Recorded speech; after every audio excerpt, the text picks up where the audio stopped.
Há lugares na história onde o tempo parece ter parado não por respeito, mas por exaustão. Lugares onde a guerra não avançou, não recuou, apenas triturou tudo que tocou, dia após dia, mês após mês. Monte Cassino foi um desses lugares. No coração da Itália, sobre uma colina aparentemente comum, erguia-se um mosteiro milenar. Um símbolo religioso, cultural e histórico que havia atravessado séculos de guerras, invasões e impérios. Mas em 1944, aquele monte deixou de ser apenas um ponto no mapa. Ele se transformou em um funil de morte, onde exércitos inteiros foram lançados repetidamente, na esperança de quebrar uma linha defensiva alemã que parecia inquebrável. Monte Cassino não foi uma batalha rápida. Não foi um golpe decisivo.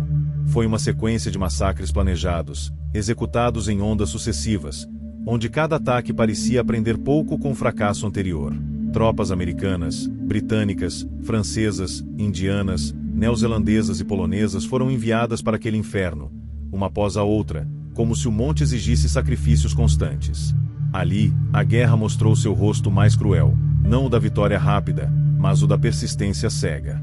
Chuva, lama, neve, minas, artilharia constante, snipers invisíveis e um terreno que favorecia quem defendia cada metro de pedra. Monte Cassino não era conquistado. Ele era disputado palmo a palmo, corpo a corpo, ruína por ruína. E no centro de tudo isso, uma decisão controversa mudaria para sempre a percepção da batalha: o bombardeio do mosteiro. Um ato pensado para quebrar a defesa alemã, mas que acabaria criando exatamente o oposto. O que antes era um símbolo religioso passou a ser um labirinto perfeito de escombros, transformado em fortaleza natural para tropas experientes. Monte Cassino tornou-se o exemplo perfeito de como a guerra moderna podia falhar mesmo com superioridade aérea, material e numérica. Um lembrete brutal de que tecnologia não substitui estratégia, e que a insistência pode custar centenas de milhares de vidas. Este não é apenas um vídeo sobre uma batalha. É sobre erro humano, teimosia estratégica e o preço absurdo pago por cada decisão tomada longe da linha de frente. Hoje, vamos entender como Monte Cassino se transformou em um dos episódios mais sangrentos e controversos da Segunda Guerra Mundial. Por que demorou tanto? Por que custou tanto? E por que, até hoje, ele é lembrado não como um triunfo, mas como um aviso? Para entender Monte Cassino, é preciso primeiro entender por que a Itália se tornou um problema tão grande para os aliados. Em 1943, após a derrota do Eixo no norte da África, os aliados decidiram atacar o que consideravam o elo fraco da Alemanha, a Itália. A lógica parecia simples: derrubar Mussolini, tirar a Itália da guerra e abrir caminho rumo ao sul da Europa, pressionando o Reich por mais um flanco. Na prática, foi um erro de subestimação. A Itália não era um terreno favorável para ofensivas rápidas. Montanhas, rios estreitos, estradas ruins e cidades antigas transformavam qualquer avanço em um pesadelo logístico. Cada vale era um gargalo, cada colina, uma fortaleza natural. E os alemães sabiam disso melhor do que ninguém. Após a queda de Mussolini, em setembro de 1943, a Alemanha ocupou rapidamente o país e assumiu o controle da defesa. O Marechal Albert Kesselring organizou uma série de linhas defensivas ao longo da Península Italiana, projetadas não para vencer a guerra ali, mas para atrasar os aliados o máximo possível. A mais importante dessas defesas ficou conhecida como Linha Gustave. Essa linha atravessava a Itália de costa a costa, aproveitando rios, montanhas e terrenos elevados. No centro dela estava um ponto crítico, o Vale do Rio Liri, a rota mais direta para Roma. E dominando esse vale, do alto de uma colina rochosa, estava Monte Cassino. No topo do monte, erguia-se o mosteiro de São Bento, fundado no século VI. De lá, era possível observar todo o vale abaixo. Quem controlasse Monte Cassino controlaria o avanço aliado rumo ao norte. Quem falhasse ali, ficaria preso. Os aliados logo perceberam que aquele ponto precisava ser tomado. O problema era como. As forças alemãs não estavam, oficialmente, dentro do mosteiro no início, mas estavam entrincheiradas em toda a área ao redor, em costas, cavernas, ruínas antigas e posições camufladas que transformavam cada avanço em um massacre. A artilharia alemã disparava de posições invisíveis. Snipers aguardavam pacientemente qualquer movimento. Cada tentativa de atravessar o vale terminava do mesmo jeito: colunas destruídas, blindados imobilizados, infantaria presa sob fogo cruzado.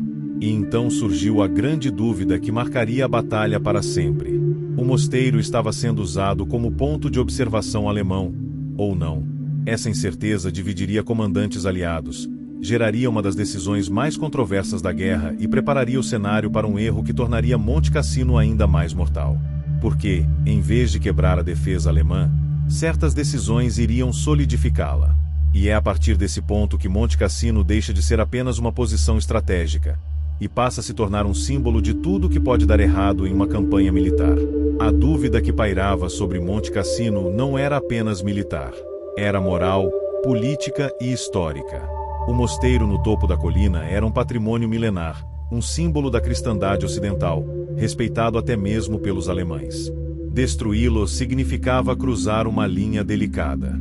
Mas não destruí-lo significava aceitar a possibilidade de que ele estivesse sendo usado como vantagem estratégica pelo inimigo. Durante semanas, comandantes aliados discutiram o mesmo ponto. Os alemães estavam usando o mosteiro como posto de observação? Não havia provas concretas. Interceptações não confirmavam presença alemã no interior do edifício.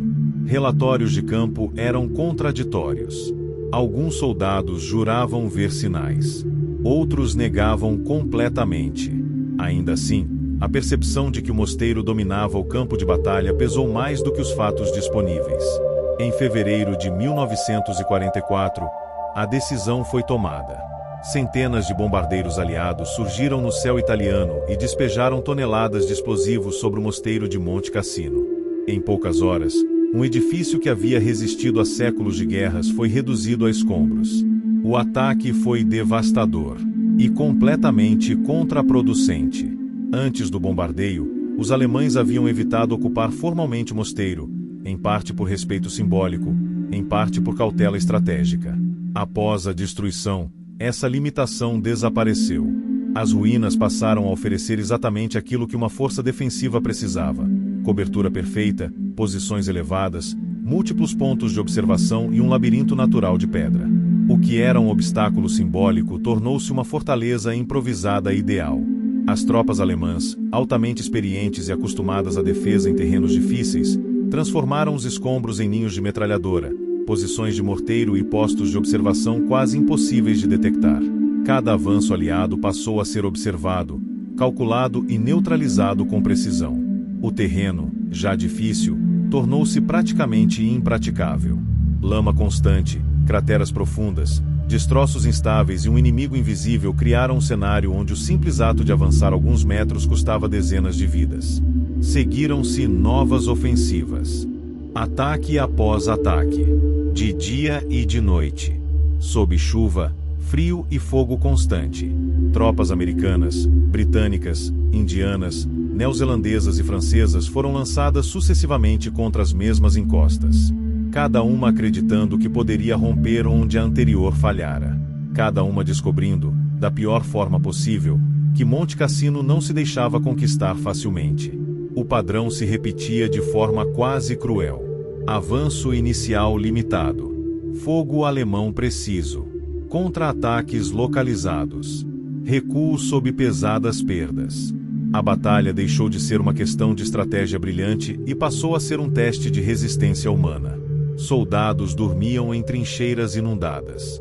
Feridos aguardavam horas, às vezes dias, para serem retirados. O desgaste psicológico tornou-se tão severo quanto físico. Monte Cassino não era mais apenas um ponto no mapa.